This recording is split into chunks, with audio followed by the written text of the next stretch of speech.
Omniscient Reader's Viewpoint by Sing Shong. Chapter 413.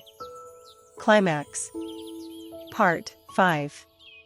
I remained within my crushed consciousness as fables continued to send whispers in my direction.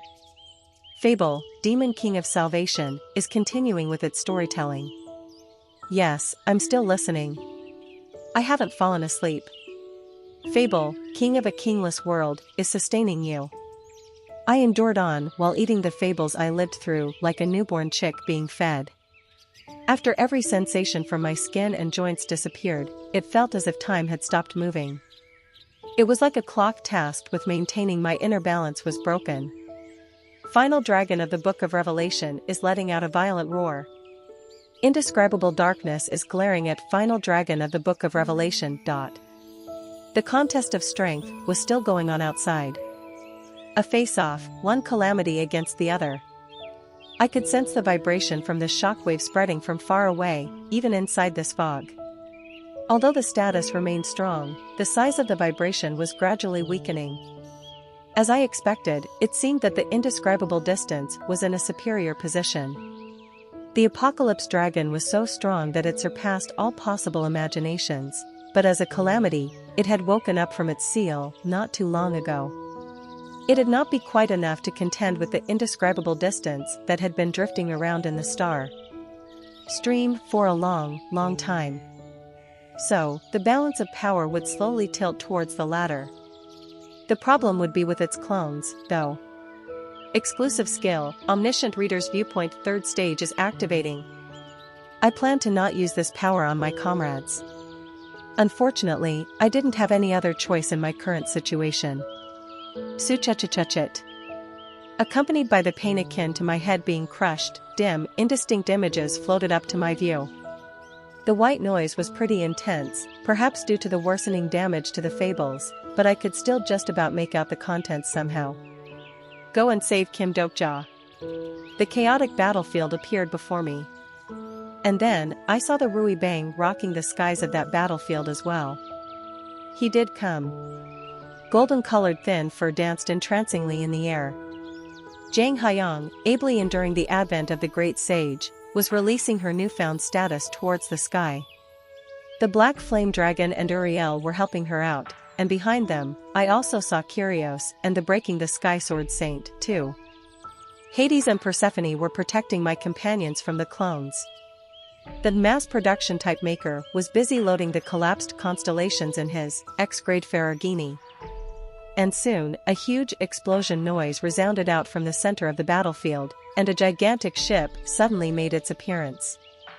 This is the sign of the covenant I am making between me and you and every living creature with you, a covenant for all generations to come. TL, Genesis 9 verse 12. The fable of the Ark as written by Eden began dying the battlefield. It seemed to me that Metatron had come to a decision. Indeed, he must have realized that sealing the apocalypse dragon away would be too difficult at this point. Ajusi. Xing Yusung and Yi Jihai aboard the Ark were looking up at the sky. The former was supporting Yi Gilyang, who seemed to have blacked out. It was her duty to stop the boy from going on a rampage, and thankfully, my incarnation seemed to be performing her duty admirably.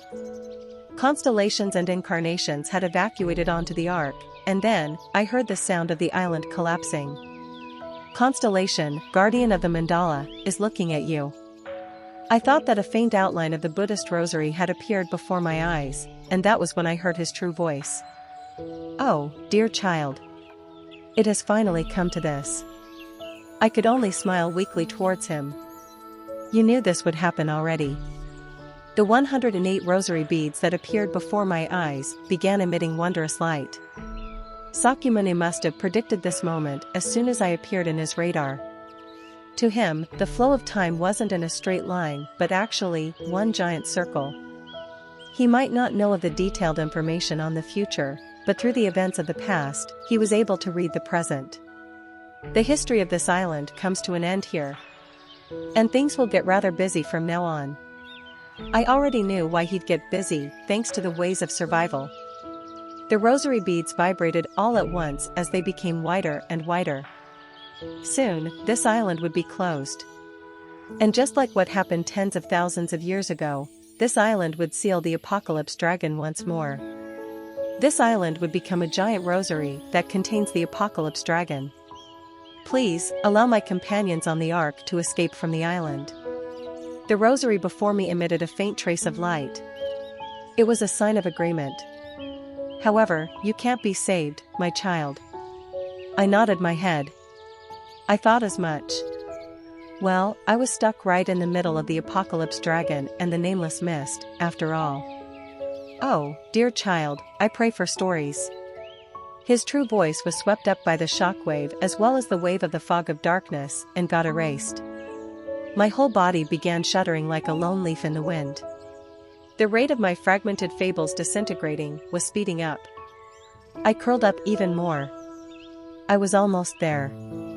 If I endure this part, then Kim Dokja Company would acquire a brand new great fable. We'd be able to meet the condition of climax that leads us towards the final scenario. Fable, King of Kingless World, has stopped its storytelling. But then, fables began cutting out one by one. Fable, Returnee's Disciple, has stopped its storytelling. Fable, Gourmet Association's Heretic, has stopped its storytelling. It became harder to breathe and my vision grew dimmer. Fable, One Who is Loved by an Archangel, has stopped its storytelling. I knew that everything would be over if I lose my consciousness here. Fable, One Who Hunted the King of Calamity, is curling up. Fable, One Who Murdered an Outer God, is resisting. That was why I desperately held on to my consciousness. I filled my head trying to get away from me with intimately familiar words. Right, let me recall the ways of survival. For some extraordinary reason, though, what appeared in my mind wasn't the contents of the ways of survival, but my life during my middle school years. Memories of me sneakily using the PC without the knowledge of my cousins to read the ways of survival, or when I was doodling on the corners of the school textbook. Memories, when I transcribed the contents of the novel on a notebook, or when I drew up the chart of the power scale of all the characters. Dokja, would you like to become a writer when you grow up? A teacher asked me that after discovering my doodling. I replied that what I wanted to become wasn't a writer, but a reader. The teacher formed a strange expression after hearing that, but eventually smiled back at me. That's not such a bad idea. Because a book needs a reader to be complete, you see. That teacher Nim who said that to me passed away 4 days later due to a car accident. That was life. I knew that. I knew that life was not some story. Fable, Demon King of Salvation, has stopped its storytelling. However, even still, Fable, Companion of Life and Death, is continuing on with its storytelling. I would have liked this life to become a story. I want to live. I reached out, but there was no sense of anything. From afar, something was breaking past the battlefield of the Apocalypse Dragon and the Outer God to approach my location. Although it was an incredibly faint general outline of a person, I recognized who it was right away. Starstream is acknowledging your stunning achievement. You have acquired a new, great fable. Warm rays of light leaked in from somewhere and enveloped my body. Just as I tried to say something, a voice came to me from somewhere. I want to save him. I definitely want to save him. Han Suyang bit her lips hard enough to draw blood and thought to herself over and over again. Constellation, Demon King of Salvation, is currently activating Will to Live LV.1. Anyone who heard that message would think the same as her. It wasn't from just anyone, but from that Kim Dokja. It's still not too late. Han Suyang heard Yu Younghyuk's words and wiped the blood trickling down her lip before forming a grin. You know, I've never yielded to anyone in my life before. I know that you've reached your limit. You talking about yourself? I can endure longer than you. Kim Dokja wasn't too far from them now. However, both time and their situation didn't look good at all. The forward momentum Zhang Huiwan added earlier could only take them this far. With their remaining energy, they were unable to fight against the clones nor break past that thick fog of darkness. Kugugugugu. From Han Suyang's bandages, now unwrapped, a mixture of blood and fables flooded out. Her complexion was now incredibly pale. Yu Young-hyuk spoke. Are you planning to meet a dog's death here? It's just that, I can't trust you 100%, that's all. Something cold flitted in and out of Yu Young-hyuk's eyes just then. She still asked him, though. You know that I possess lie detection, right? Of course. Do you really consider Kim Dokja as your comrade? You're asking an unnecessary question. I know that the two of you went through all sorts of crappy scenarios and built up some sort of a bond in the process. But, separate from all that, there is something I still can't wrap my head around, you see. Unlike what she said earlier, she didn't activate lie detection during her speech. You originally didn't have any allies and stuff like that. But, you've changed so much after entering this regression turn. That's why I can't trust you. You used to forsake your allies all for your great cause, so why are you trying to rescue Kim Dokja now? Yu Young-hyuk's gaze met Han Soo-young's. It had been such a long time since she last saw him in a pitch-black darkness that for a moment there, she involuntarily ended up shuddering. It was possible that she had touched something she shouldn't have. Because she didn't know much about Yu Young-hyuk's regression turns, to begin with. He replied to her. Once these scenarios come to an end, there is something I must confirm with Kim Dokja. One couldn't read any emotions or thoughts from his face. That was like his version of despair, maybe his rage, or even his hellish loneliness. Or, it was possible that none of that belonged to Yu Young-hyuk, but to Han Soo-young herself, instead. And that is why, until then As things stood, there was only one truth she could glean from what he said. Okay, so, you're planning to keep him alive, is that it? She looked to her right hand as she finished speaking. Black flame, burning in darkness, waited for her there. The very last drops of her magical power were drawing on her hand. You better keep your promise. If you can't save him, then. Her burning gaze landed on Yu Young-hyuk next. Her small palm touched his back, and then an intense storm of magical energy whipped up. Just drop dead and go to the next turn. The black flame dragon's grace extending out from her arm permeated into Yu Young-hyuk for a moment. The magical energy from Jang Hui-won and Han Soo-young combined in that instance to create wings of light and darkness just beyond his black coat. Kua dash. Yu Young-hyuk grasped the dark heavenly demon sword tightly as he crossed the vast emptiness. He was able to cross the fog of darkness he couldn't possibly traverse with his own powers alone with the aid of Jang Hui-won and Han Soo-young. Grace of the constellation, demon-like judge of fire, is permeating into you. Grace from the constellation, abyssal black flame dragon, is permeating into you. Even then, his magical power reserve continued to fall. The density of the fog grew heavier and the starlight grew fainter in turn. Yu Young-hyuk gritted his teeth. He needed a sharper, keener, more accurate story. A fable that could pierce through that fog of calamity somehow. Fable, the one who opposes the miracle, is continuing with its storytelling. There it was. Right there in the path of emptiness he was gazing at, the history he lived alongside Kim Dokja lay scattered like the Milky Way. Yu Young-hyuk ran on that path. Fable, one who murdered an outer god, is continuing with its storytelling. He ran on one of the fables, and Fable, Giant's Liberator, is continuing with its storytelling. And, as he ran on yet another fable, his incarnation body began moving faster and faster. Soon, gentle rays of golden light enveloped his entire figure. Transcendence level 2, then 3. The moment he surpassed level 4, his body transformed temporarily. Woo-doo-doo-duck.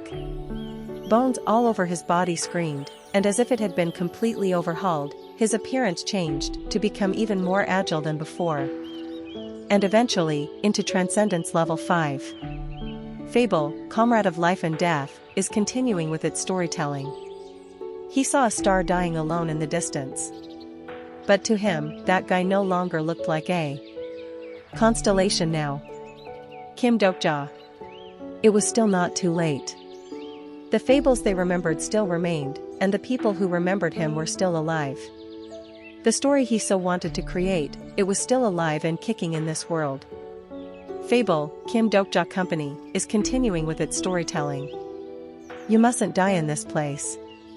Incarnation body's durability has reached its limit. The arc is calling out to you. Yu Young-hyuk suddenly felt a powerful suction force pulling him from behind. That power was preventing him from getting closer to Kim Dokja. Constellation, the guardian of the mandala, is calling out to you. Shut up. Yu Young-hyuk resisted against all those forces and advanced forward.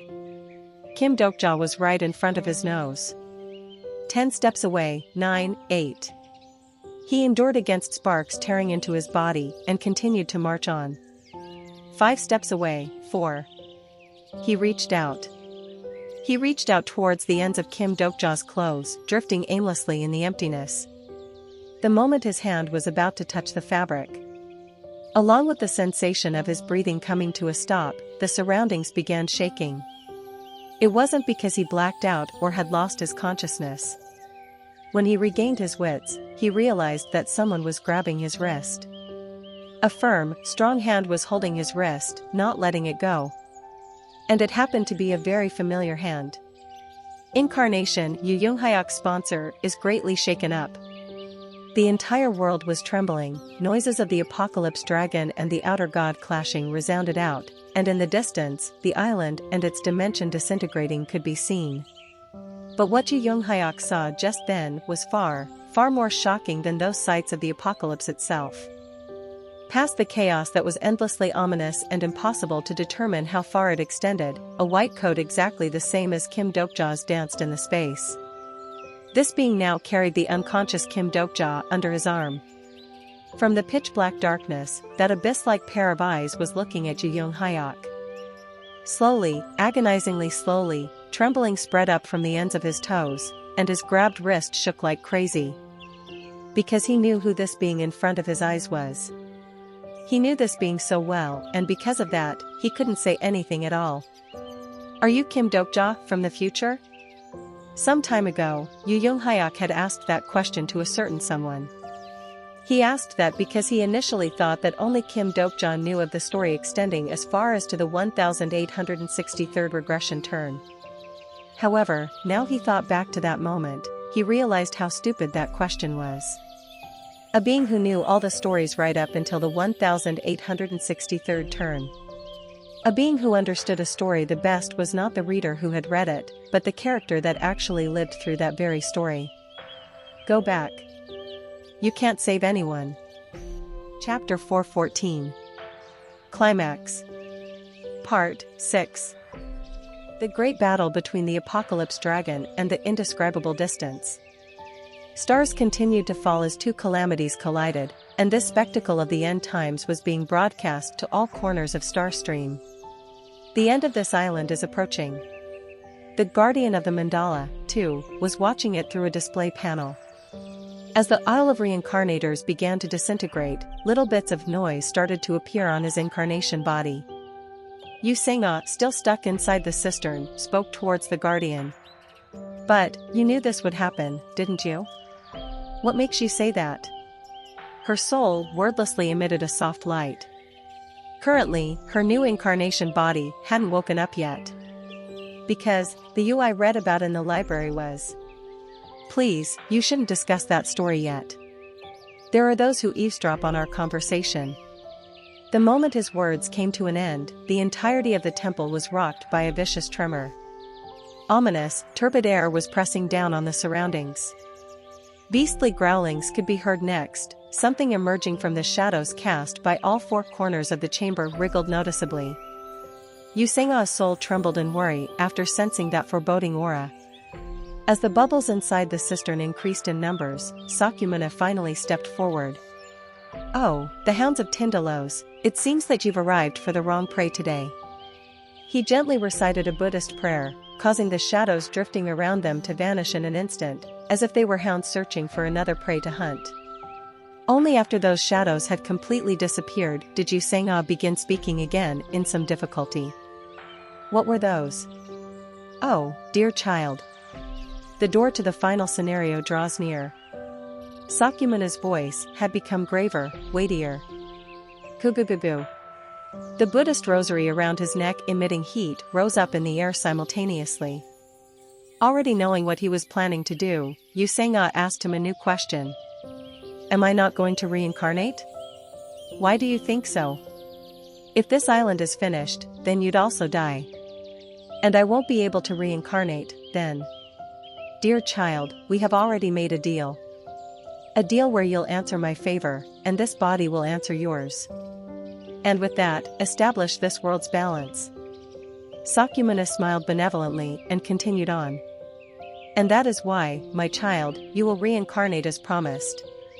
Although you haven't inherited the incarnation body and therefore can't make your mark yet, remember that your role in the final scenario will be critical. That is why. She wanted to ask him what he meant by that. But before she could, her consciousness began dimming. For the time being, please, get some rest. After her soul fell into a slumber, Sakyamuni extracted her incarnation body and started the procedure to transmit it to a certain place. The temple was rocked once more as the kugugugu noise reverberated throughout its interior. The display panel changed what it was showing as well. It was a scene of two men possessing the exact same countenance staring at each other, one wearing a black coat while the other, a white one. Finally, you've also made your move, oh the one who stands at the end of the cycle. Sakyamuni stood still and watched this scene for a while, before raising his voice as if he was rueful about something. In that case, I should start making my preparations as well. But, how? Yu Yunghyak hated that question. It was the most commonly asked question while living as a regressor. He even knew all the potential changes in the repertoire, too, from, but, how did you know that, to but, how did you do that, you bastard? He got so sick and tired of that question, in fact, that there were times where he simply killed those who might throw that question in his way. But now, but, how? He ended up asking that very question himself. Even though he knew his opponent would mock him for it. Suchuchuchuchu. A face he knew intimately well looked back from within the storm of probabilities aftermaths. It was a face that couldn't be here, something that shouldn't even be here. Chaos points in the applicable region are rising up rapidly. Problem has occurred in the scenario's balance. Yu Yunghyak staggered unsteadily, but still, he did his absolute best to figure out the current situation. Like the passage of time, delayed by a broken clock, suddenly rushing forward again, countless hypotheses went on a rampage inside his head. He should have been Kim Dokja. But, he isn't Kim Dokja. 1863. But, how? How could something like this? You should know very well that I hate that question. As if his thoughts had been read, the person before his eyes replied to the earlier question. Yu Yunghyak took another look at the face.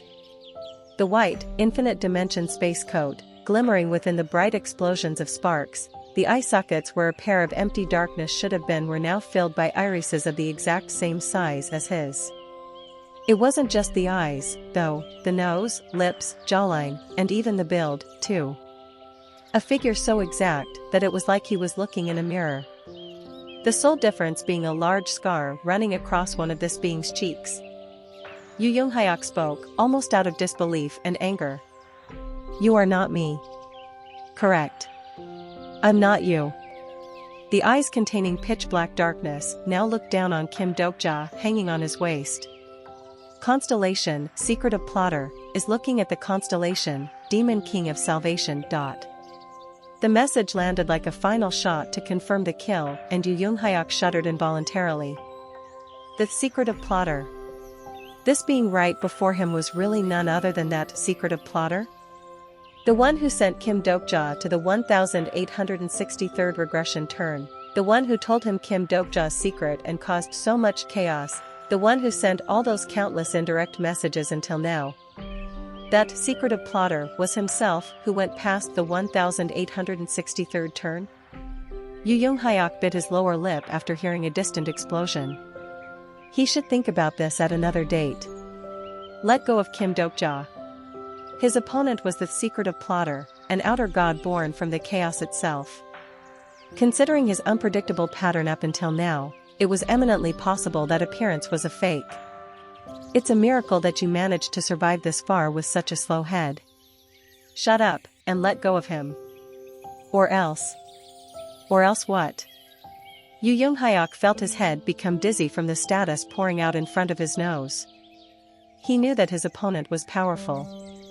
Even then, he didn't expect the gap in strength to be this great. The current him could evenly fight against Indra, an upper-level fable-grade constellation, and not only that, he was able to inflict the god with grievous injuries, too. But, compared to the being right before his eyes, what exactly can you do to me? Just what on earth was this? Yu Young-hyuk breathed heavily while calming his legs shaking almost out of control.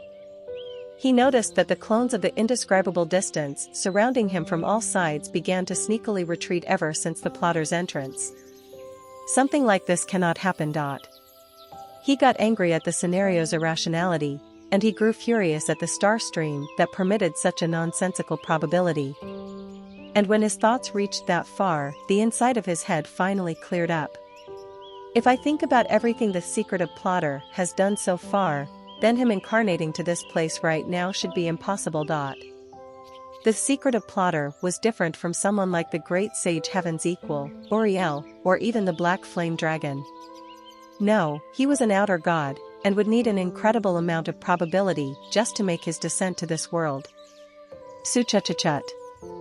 For sure, the plotter's entire body was getting swept up in the progressively worsening storm of aftermaths with every passing second. No matter who you were, you could never be free from the probability's aftermaths. Which meant that the odds of victory weren't zero. If I was Kim Dokja in this situation. As if he had become Kim Dokja, Yu Young-hyuk began speaking in a calm tone of voice. I don't understand this. You've been staying below the radar until now, so why did you suddenly intervene like this? Because now is the right time. Right time, is it? As soon as that exchange came to an end, a bizarre roar resounded out from the other side of the empty void. It seemed that the battle between the apocalypse dragon and the indescribable distance had reached its zenith. The surrounding space distorted greatly after an incredible explosion swept by. Yu Young-hyuk witnessed the view of the cosmos seemingly being crushed whole, and it really dawned on him that the star stream was indeed marching towards its destruction. For sure, it'd not be strange for whatever crazy things to appear now, with that type of probability running amok. And the secretive plotter had been waiting for this moment all along. Kugugugugu. The great holes were opening up far above his head. It'd be his first time seeing that many great holes appear at the same time. That was the hole of calamity that supposedly could destroy a world even if only one opened up. And through those vast, distant holes, innumerable tentacles began peeking themselves out. Oh! Oh, the great plotter! The rise of the vanished islands will now commence. Horrifying cries could be heard coming from everywhere. Those true voices caused the bodies of the listeners to be stained by turbid energy. As if he was reacting to those true voices, the secretive plotter, still carrying Kim Dokja, began rising up slowly. More specifically, towards one of the great holes. Yu Young-hyuk's expression stiffened. Wait. Stop. Even though he had no concrete plan, he still stood in the path of the secretive plotter. That's all he did, yet blood trickled down from his nostrils. His vision grew dimmer and the hand holding his sword trembled. Even then, he still spoke. I can't allow you to leave. The secretive plotter looked at Yu Young-hyuk in such a condition and spoke. Don't attempt anything foolish. Being able to regress does not guarantee you an intact life in the next turn. Yu Young-hyuk accurately figured out what those words implied. One life didn't end with that life, all the previous lives would always remain as a curse during the following turns. He grasped his sword hard enough to break its grip and spoke. I'm not planning to go to the next turn. Is that so? Right afterwards, he felt pain akin to his entire body being crushed. This attack had no sound, no prior warning. Just the movement of the gaze, and Yu Young-hyuk's entire body was being squeezed tightly as if he was thrown inside a compactor. He vomited out blood before roaring out. "Don't look down on me. Great Fable, Demon World Spring, has begun its storytelling. Great Fable, Torch that swallowed the myth, has begun its storytelling." The pressure from the status suppressing him faltered momentarily when the auras of the Great Fables enveloped his body. Since Kim Dokja was unconscious, Yu Young-hyuk was now the holder of the greatest share of the Great Fables the Kim Dokja company possessed. He didn't miss this opening and swung his dark heavenly demon blade. He poured all of his remaining magical energy into the weapon, and the waves of breaking the sky rode along on its blade. The sword that could shatter the heavens and had already cut down a star. That very sword was now moving in order to cut down none other than himself. It was a surprise attack with no pretense or tricks. However, his sword came to a dead stop after a loud, sharp metallic clang resounded out. Something made out of metal had blocked his attack. Yu Young-hyuk's eyes grew larger. It was the heaven-shaking sword. The weapon that broke a long time ago in his third turn life was being held by the secretive plotter. "You can't win against me." The two blades collided again, causing the vicious winds of flaming sparks to dance around. Blood poured out from Yu Young-hyuk's nose and lips. It felt as if his soul was crashing down to the far side of the cosmos just from the clashing of their blades. Just one collision and his right arm were smashed to bits and his ribs shattered. Yu Young-hyuk didn't display any hints of the horrifying pain and continued to raise his status. At the bare minimum, he'd not die. Which meant that it was still doable.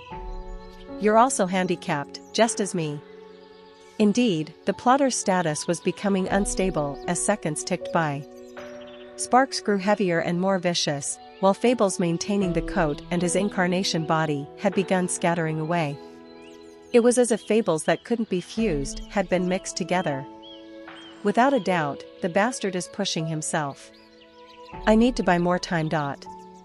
On top of this, secretive plotter seemed to be worried about something else for a little while as well. He didn't show it in his expression, but Yu Young-hyuk could sense it nevertheless. Indeed, his status was trying to avoid being noticed by something. Meaning, this bastard wasn't in a situation where he could appear here with complete disregard to everything. Trying to buy time, it's a plan that doesn't suit you. Did you learn it from Kim Dokja? Yu Young-hyuk didn't reply. The fact that his opponent had become chatty could only mean that the plotter had become anxious as well. You're only at the third turn. So, your end goal shouldn't have anything to do with Kim Dokja. So, why are you so hung up on him? That's what I want to ask you.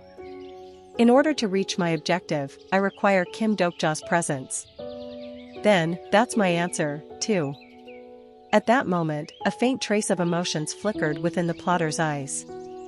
As if he knew what Yu Young-hyuk was thinking of. You won't succeed. Because even Kim Dokja wouldn't know what this regression turn's final scenario looks like. If it was only him, true. How amusing. The third turn who doesn't even know anything. I may only be the third turn, but, Fables flooded out from Yu Young-hyuk's entire figure. At the bare minimum, I've lived the third turn that you don't know anything about. New fables he earned during this third turn became a part of him and continued to circulate within him. Some texts flowed by in sadness, while some others moved about elegantly and beautifully. Fables that didn't exist in the past lives, and those that he might not get to earn again in the future lives. The secretive plotter quietly watched those fables before opening his lips to speak. No, I do know of this life, oh the puppet of the most ancient dream. Chapter 415. Climax. Part 7. The puppet of the most ancient dream. Yu Young-hyuk frowned deeply, although this wouldn't be his first time hearing that term. It's that nonsense about a puppet again. What does it even mean? You still haven't even figured that out yet, and that's why you're only the third turn. Don't speak as if you're so amazing yourself. What do you know about this turn, anyway? I know a lot more than you. A burst of anger took over Yu Young-hyuk and the golden light suddenly dyed his right eye. Exclusive skill, Eye of Sage LV, is activating. The current Yu Yung Hyuk was a transcender, repeatedly experiencing the rapid rise of his status and now strong enough to fight against Fable-grade constellations. When considering the fact that the discernment level of the Eye of Sage depended on the user's status, he should be able to read the fragmented information on a constellation now. Su-chut-chut. Only 2 people managed to perfectly shut out his Eye of Sage until now. One was the prophet, Anna Croft, while the other, Kim Dokja. However, if his thoughts were correct, then there should be one more being that he couldn't read, as well. As befitting the third turn, your judgment is also dull. The right eye of the secretive plotter also glowed in the brilliant golden hue, exactly the same as Yu Yung Hyuk. The vision in his right eye was dyed crimson momentarily, and the trickling blood wet Yu Yung Hyuk's cheek. Exclusive skill, Eye of Sage, has been perfectly defended against by another Eye of Sage. Constellation, Secretive Plotter, is looking at the incarnation, Yu Yung Hyuk. There's no way that a bastard like you are, Yu Yung Hyuk. He simply couldn't accept it. No matter which regression turn Yu Yung Hyuk it is, he'd never use the scenario of the others as his entertainment. He was certain of this. Even if he existed in other regression turns, regardless of how many lives he'd go through, he was completely certain of never changing his creed. The eyes of the secretive plotter quietly gleamed. You're correct. I'm merely the secretive plotter now. He was merely the secretive plotter, something this being continued to mention up until now. He continued on. The Yu Yung Hyuk from the third turn only existed to destroy Starstream. So, you knew that. The secretive plotter glanced at the dark heavenly demon sword, crying out viciously and vigorously, and formed a faint smile. No, rather than calling that a smile, it'd be more correct to describe that as a slightly unsettling movement of lips, instead. When you destroy Starstream, every constellation within it will fall. Which means this fool will die as well. The ends of the plotter's gaze fell on the slumped figure of Kim Dokja. He wavered as if his breathing would come to an end at any second, causing Yu Yung Hyuk to dash forward. Clong! The heaven-shaking sword and the dark heavenly demon sword clashed and blue sparks danced everywhere. Blood trickled down from the corner of Yu Yung Hyuk's lips. Great Fable, Torch the Swallowed the Myth, is roaring out. He didn't even bother to wipe that off and swung the sword once more. That was an attack born out of the need to get rid of all the unnecessary thoughts from his mind. An act of one last-ditch effort to focus on the target right before eyes by simplifying his thought process. Unfortunately, his opponent knew already what he was trying to do here. The secretive plotter evaded the dark heavenly demon sword and threw a question as if to make fun of him. Why are you trying to rescue Kim Dokja? At the end of the day, isn't he just another constellation you hate so much? The faintest hint of unrest briefly flickered on the attacking blade. The Great Fable status emitted by Yu Yung Hyuk wavered ever so slightly, but the secretive plotter didn't miss that opening and took a stride forward. According to your creed, this fool should have died already.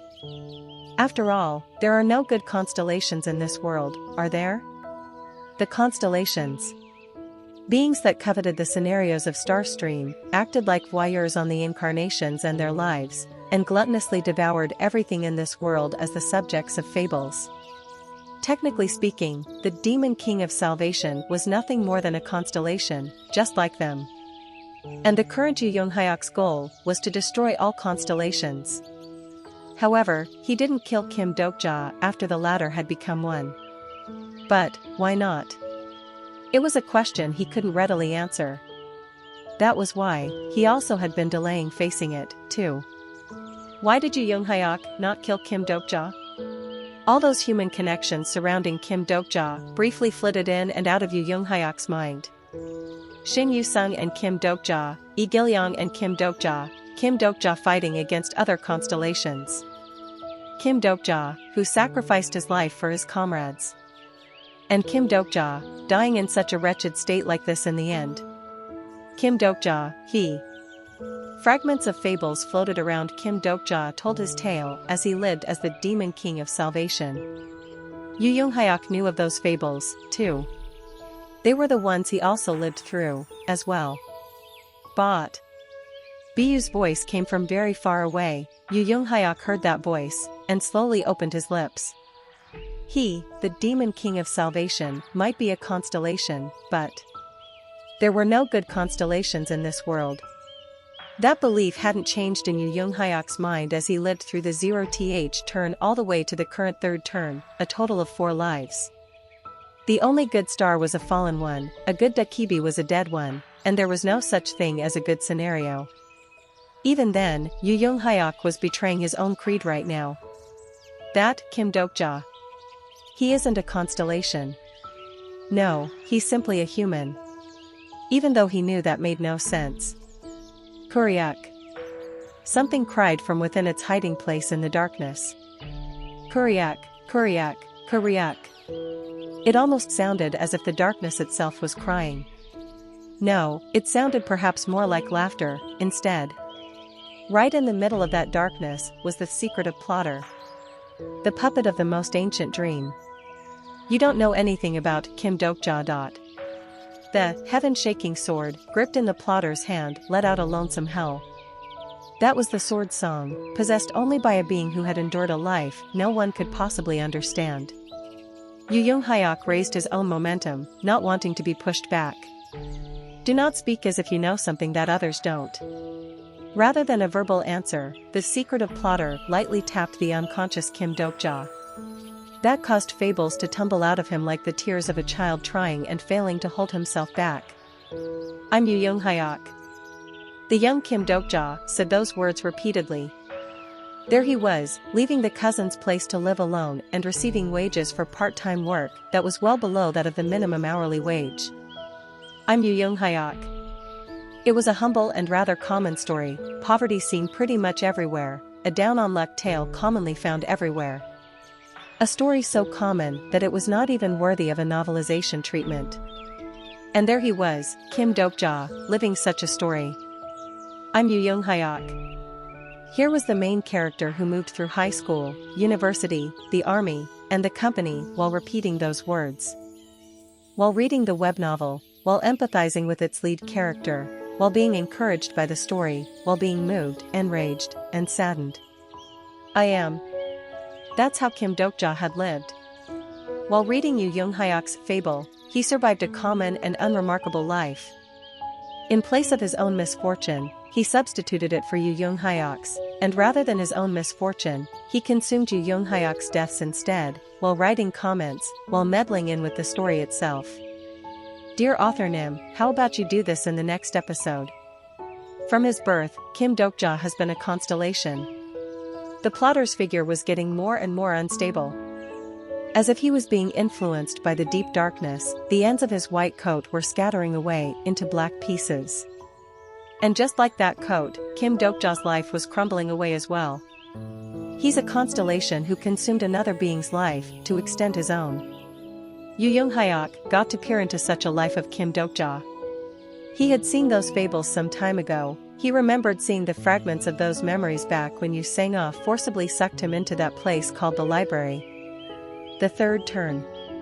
You don't remember anything. I do not care how Kim Dokja of the past lived his life. The golden aura flooded out from Yu Hyuk's body, as if the only reason why he kept listening to the plotter's story was just for this moment. He slowly opened his eyes, his entire body now dyed in the clear as day golden light. Abundant status flooded out from his core after he reached the 5th stage of transcendence. What matters now is that we need him to see the end of this world. The breaking the sky energies flow on the dark heavenly demon sword was now going through a transformation. And if he needs to die, then I shall be the one to perform the deed. Yu Hyuk's air step crossed the space. The arc is calling out to the incarnation Yu Hyuk. Constellation, guardian of the mandala, is summoning the incarnation Yu Hyuk. There truly wasn't much time left. Great fable, Demon World Spring, has begun its storytelling. Great fable, Torch that swallowed the myth, has begun its storytelling. The 2 great fables now permeated into his blade. the familiar statuses of light and darkness were also combined into his attack, too. They were the magical energy from Han Suyang and Zhang Huiwen. Constellation, demon-like judge of fire, has graced the incarnation Yu Yung Hyok with her blessing. Constellation, abyssal black flame dragon, has graced the incarnation Yu Yung Hyok with its blessing. Right in this moment, Yu Yung Hyok was not alone. The opposing statuses permeated into the single blade, causing the dark heavenly demon sword's clear light to spew out a destructive fable. He ran on the path his blade was guiding him. Every situation the Kim Dokja company had lived through was ingrained in all corners of that path. The breaking the sky thunder sword. The intense blue arcs of electricity enveloped and danced around Yu Yung Hyok's blade. It was the breaking the sky swordsmanship's profound technique he didn't dare to use even as the Apocalypse Dragon's electrical shockwave rushed in earlier. On top of this, he added the secret technique he had been training with all of his heart and soul until now. The breaking the sky swordsmanship. Secret technique, inner mystery transmission. Shooting star slash. The technique that even managed to thoroughly defeat Indra, one of the Lokapalas of that powerful Vedas. The blade drew an arrestingly entrancing trajectory of destruction as it moved to cut down yet another star. This one single attack carried everything of the third turn Yu Yung Hyok. You can't be reasoned with at all, it seems. In the following instance, Yu Yung Hyok saw it. The surrounding spacetime distorted and a certain fable began telling its story next. I shall definitely kill you all. That was an intimately familiar voice to him. A voice directed to the heavens above, filled with hatred. Over and over again. From the 0th turn all the way to the 1863rd, a fable created by the total of 1864 lives. By reviving over and over again. That was the hell of immortality. I will kill every single one of you. When the two swords collided, Yu Yung Hyok felt as if his whole existence was being erased. The difference in their statuses went beyond the realm of overwhelming him and into one of pure respect now. He understood the despair, the regret, the sadness, and the hatred engraved into every facet of that fable. And at the same time, he couldn't understand them at all. He couldn't even bring himself to fathom the depths of those vast emotions. That was why, just like the countless Yu Yung Hyoks within that fable, he began despairing. When facing that fable, he was indeed merely the third turn Yu Yung Hyok, as pointed out earlier by the secretive plotter. Just what did he need to do to understand that incredible vastness of time itself? When he regained his wits, Yu Yung Hyok was flying backwards in space. The wings Zhang Huiwen and Han Suyang had granted him were torn now. His dark heavenly demon blade, now broken in two, spun and fell alongside him, just like his life. The seemingly slow-moving, heaven-shaking sword was now closing in on his heart next. Chaos points are rising rapidly. Someone is growing wary of the existence of this secretive plotter. Hound chasing after the abyss has made its appearance. It was then that an unexpected event occurred. Strange life forms, just as ominous and foreboding as outer gods, suddenly popped out from the corners of the distorted space. They cried out like perfectly trained hounds, and ignored the laws of spacetime to pounce on this secretive plotter as if they were stuck in fast forward. Suchachachat. Annoying hounds. The heaven-shaking sword, falling towards Yu Yung Hyok's chest, changed its direction and began smacking away the hounds. However, it still failed to block every single one of them. Only then did Yu Yung Hyok realize that those hounds were what the secretive plotter had been trying to avoid until now. After getting bitten by one of the hounds, the plotter hurriedly flew towards the distant, great hole. Along with Kim Dokja, still clutched in his arm.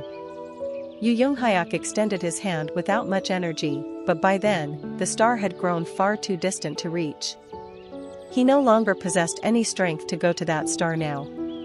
The broken pair of wings crumbled like sand, and just like that, he crashed towards the darkness of the ground below. We need to disembark now. No, you wait.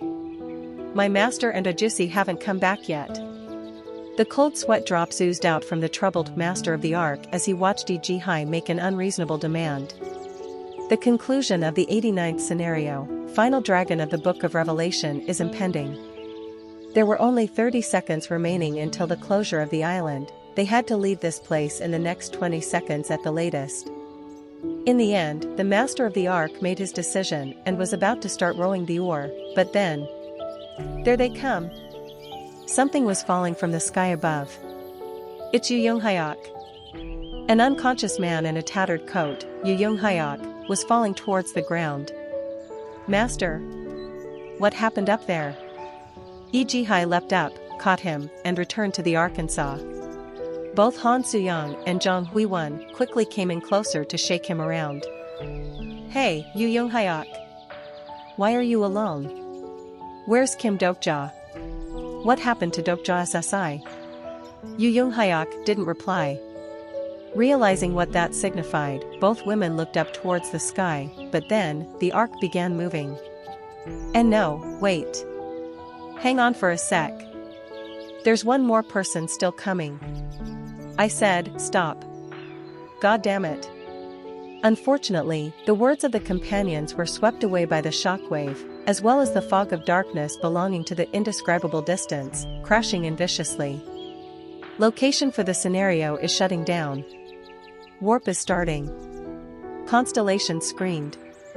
And under the cascading meteor shower, the closing curtains descended on a world. A smaller apocalypse to prevent an even bigger one. Inside this spectacle, the Isle of Reincarnators was disappearing into the forever. No. Stop. I said, stop. The ark was disappearing into the clear, bright streak of light. And some people aboard it were desperately reaching out with their hands. Some plopped down. Some cried out. And some watched all of this happen. Kim Dokja dash. You have acquired the scenario's calculated reward payment. Someone from Starstream has completed his climax /. Great fable, Season of Light and Darkness, is born. And then, only a story nobody wanted to hear remained in that place.